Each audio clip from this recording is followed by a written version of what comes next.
Welcome to Talking Kootenay Books. My name is Keith Powell and I'm your host. And today I'm pleased to introduce Lillian Rose. Lillian, pleased to have you as a guest today. And thank you for coming down from Invermere and really having an opportunity to talk about the book that you've been involved in for several years now. I know it was quite a project to put together.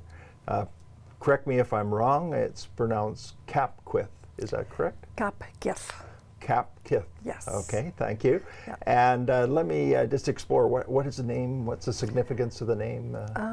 Well, the Elders Committee met and we had actually pitched another name and they felt that it was not appropriate, but this was a vision for a book that would be able to tell people about the Tanaha. So loosely translated, it means to tell someone everything. So it's a way of Tanaha people being able to tell people about themselves. Well, I saw the book some time ago and didn't have an opportunity to follow up, but recently I have gone through it again and very impressed with the quality and the way it went together.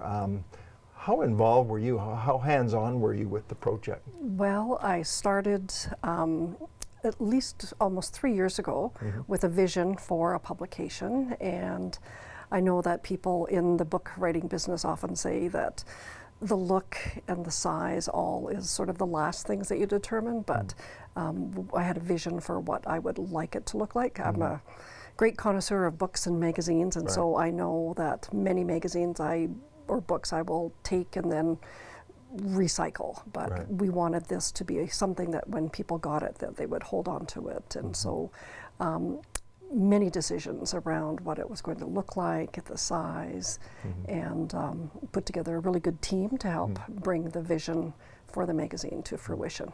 That's one of the things that really impressed me about the book is you know, you obviously had a team working on the book, and you know, I can't say I know them personally, but reading their bios in the front of the book, it would seem that you had some pretty experienced people that were really dedicated to producing a high quality publication. Absolutely, and there's always stories behind the story. So the managing editor, Trevor Kehoe, Trevor and I worked together for the same organization in Vancouver in the communications department, and neither of us had any imagination that years later we would be joining forces to be able to work on this book. But it was great having someone that you knew the quality of their work and their commitment to Indigenous issues and the Indigenous voice. So it was great, and it was through his contacts that we came to add Marion Lowe and Nicole to our team. And the rest of the contributors are Tanaha individuals that are just really amazingly young and very talented. And so it was really nice to be able to assemble a really good team for the publication. Well, their enthusiasm comes across in the book, in my opinion. Yeah, the stories are fresh, and they really give a very nice profile of the community and what you're trying to represent. And I'm just wondering how you determined what was going to go into the book. Well, when I was growing up, I was told the Tanaha have been here. We've been here for 10,000 years. And I struggled with that.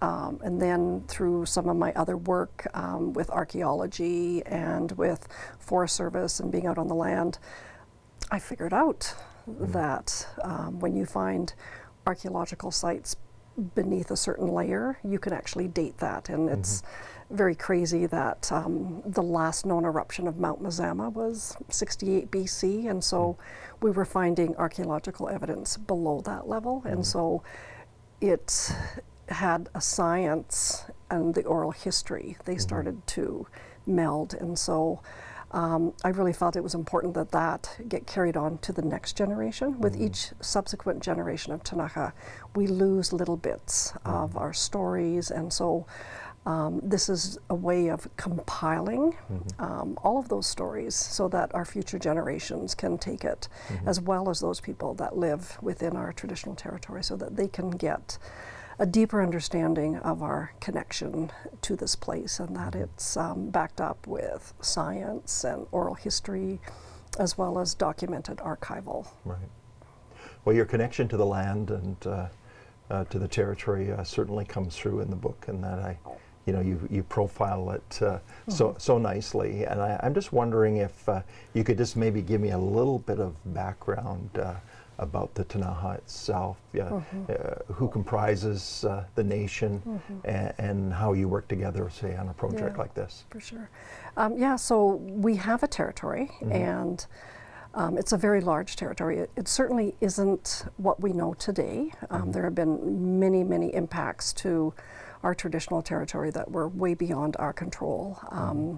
Continental borders, provincial borders, treaty areas, non-treaty areas, dams, parks, and provincial parks and national parks. So what was once our territory, we've captured in one of the maps in the book, and it shows what our territory used to look like. Ktunaxa are one of the very few tribal groups that were both salmon and buffalo people. There are very few indigenous groups in North America that have that type of a sustenance. We were very successful at traveling and following resources, whether it was game or fish. We were nomadic, whereas many other indigenous groups were very village, community oriented, but we followed a seasonal round based on the resources, whether it was plants or roots or animals, bison, salmon, those kinds of things. So we were able to live very successfully, and our language also is very distinct from our neighboring tribes. Which I've heard the word isolate used in description of the Ktunaxa language. Maybe just explain what that might mean. Well, there are neighboring tribes, and their languages will either be part of the Athabascan stock or other stock Cree or those kinds of root languages, but Ktunaxa is very distinct in that it bears no commonalities with other indigenous languages, and it's attributed to the fact that we were here in a very large territory, really without having much interaction with other groups, and so that makes us distinct. Is the very different language that we have. So talk to me about the language itself and the state that the language is in right now. I know it is a challenge to keep that language alive. How many people speak the language at this point in time? Yeah, well, we are, our language is on an endangered list. We have somewhere between 40 and maybe 50 speakers, and so we're doing so many things. There's so many initiatives that are happening to keep the language alive. So every opportunity that we have to include the language, and so in the book, wherever there's a place name in our language, we've included it. We've used that language and those place names to reinforce the idea that, this was our place and on the land. And we know that because we have place names for these places in our language. Right. So when it comes to the nation itself, it's comprised of 4 or 5? We have 6 present-day communities, one in Bonners Ferry, Idaho, one in Elmo, Montana, one in Creston, Tobacco Plains, Cranbrook, and Windermere. So those are present-day reserves and reservations, not of our making.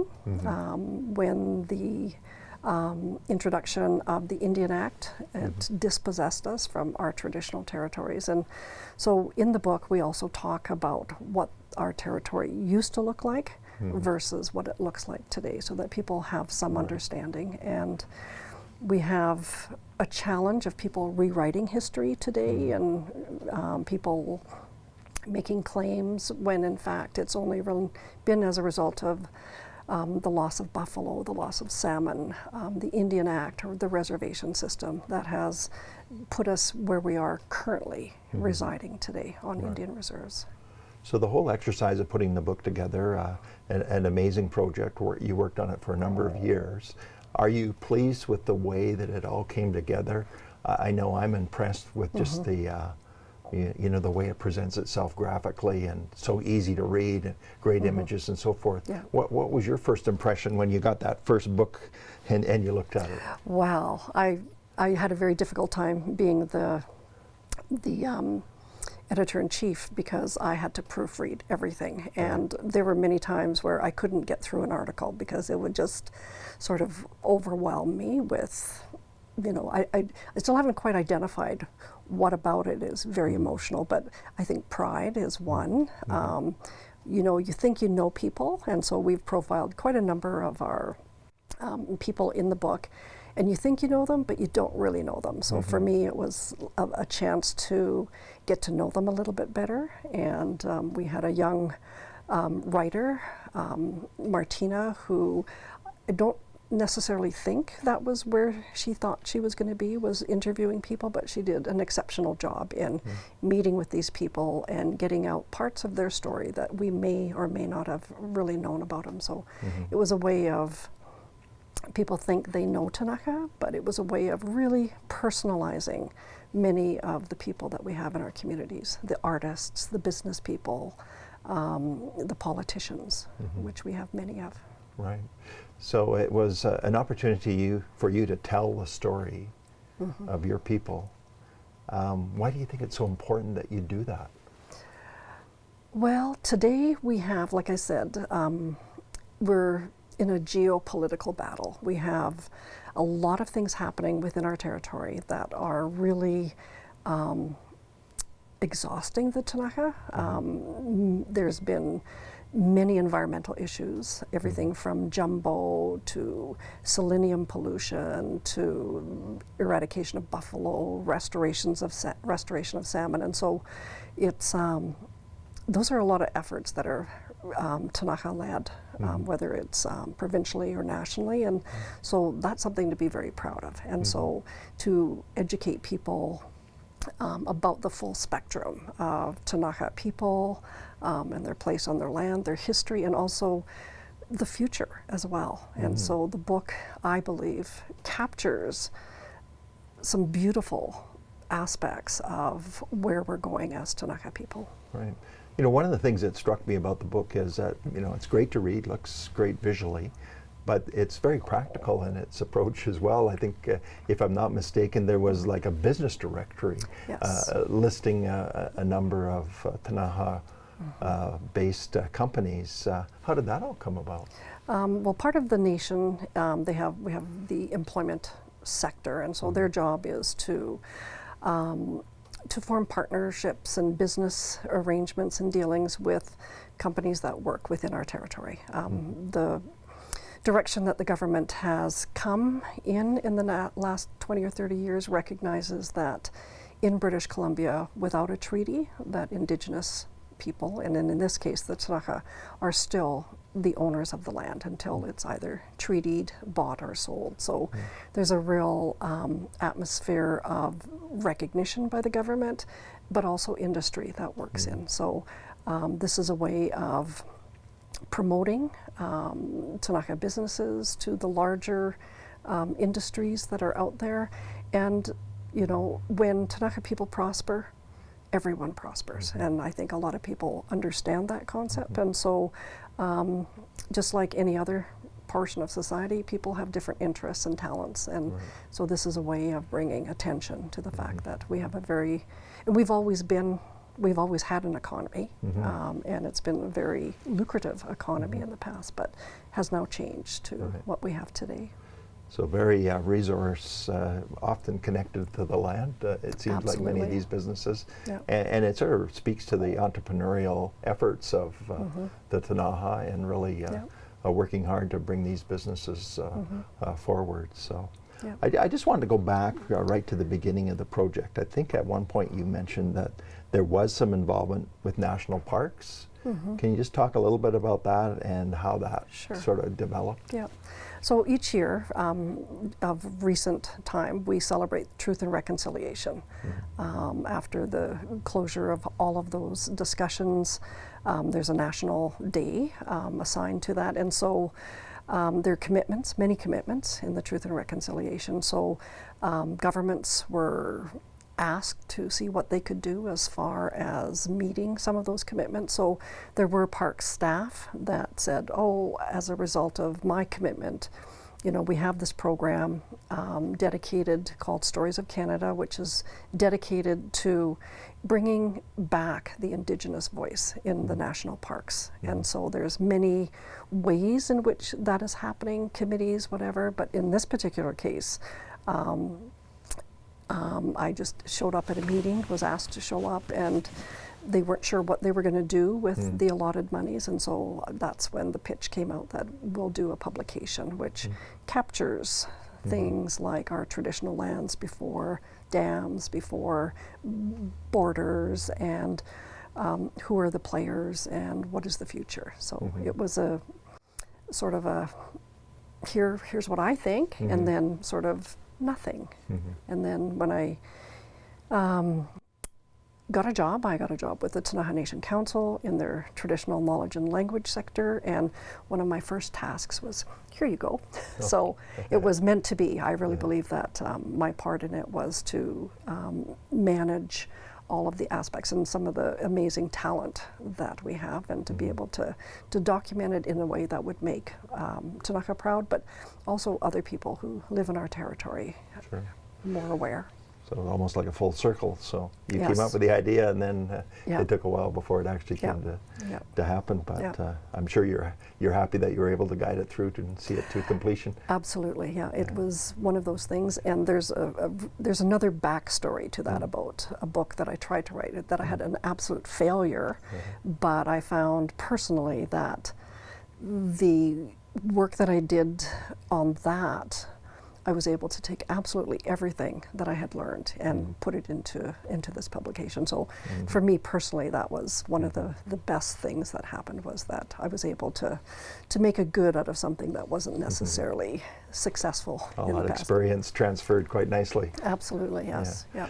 You know, when it comes to putting together a book and a publication like that, few people appreciate how much work and diligence and attention to detail and so forth is required. But obviously you were able to take that project and sort of manage it through each step. Were there some times when you sort of wondered how it was all going to come together?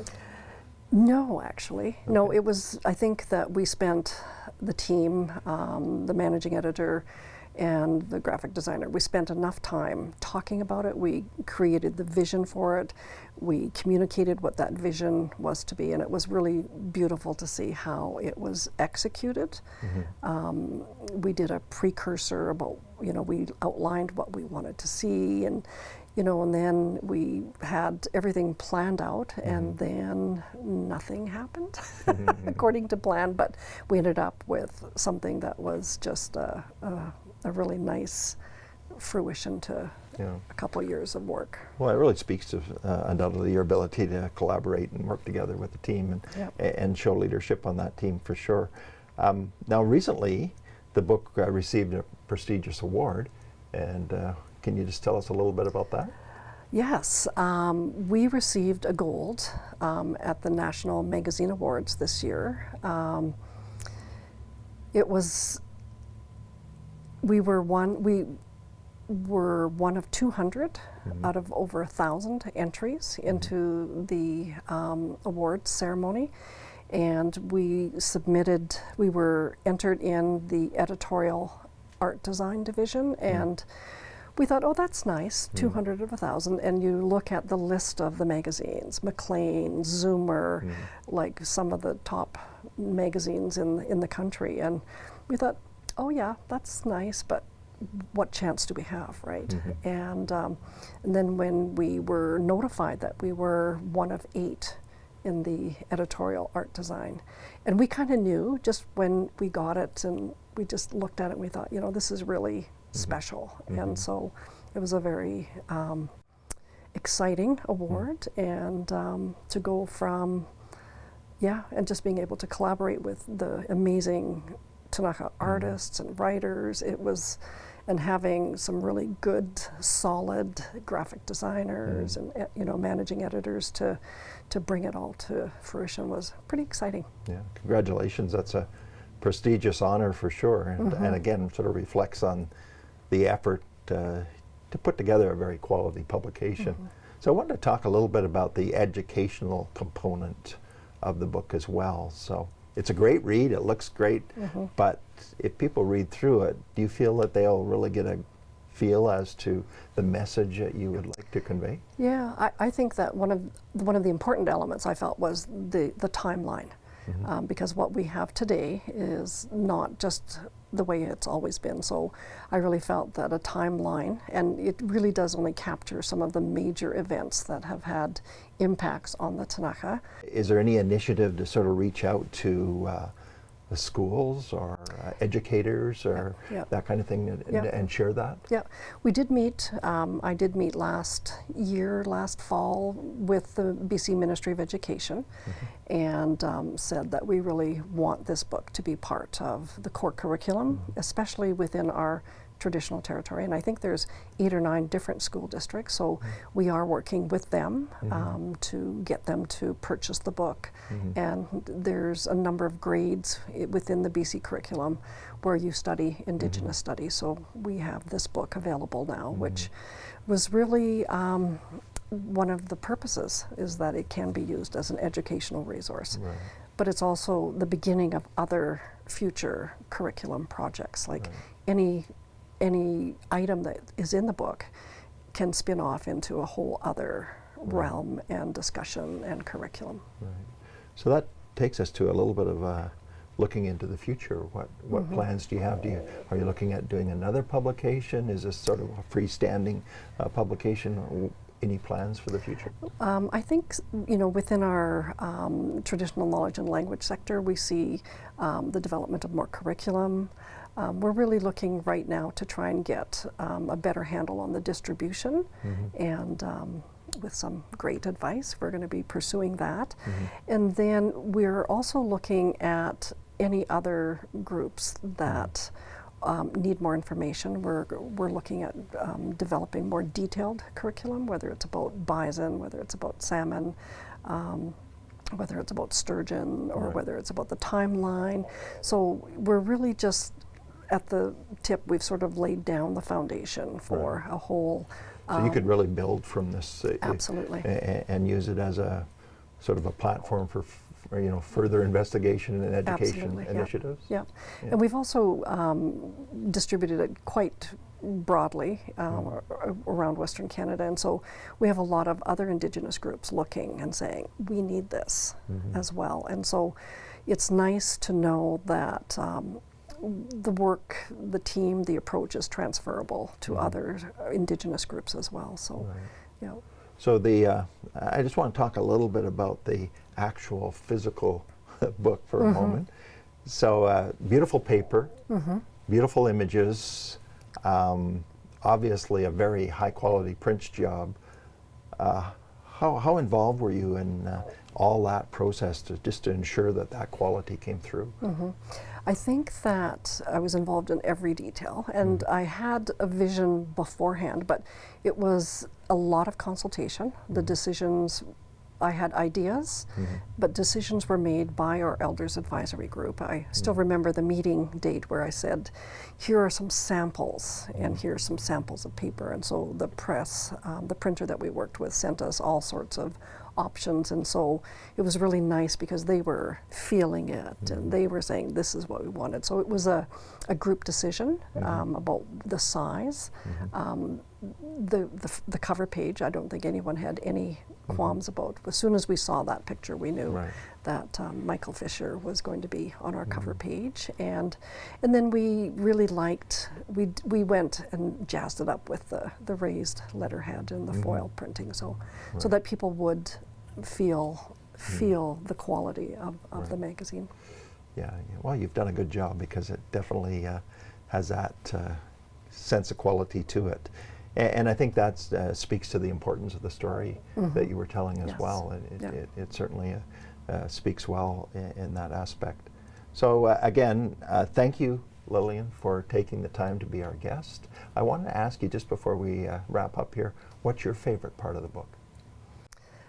I think it's the cover.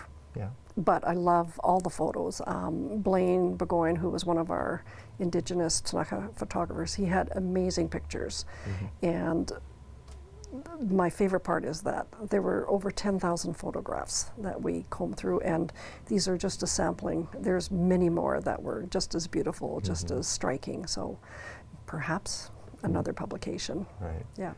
Yeah, it's amazing to have that kind of resource to be able to look at and pick out what you consider to be the best, and then you think, you know, maybe there is an opportunity to use those other ones in a future publication. So just tell me, why do you love the cover?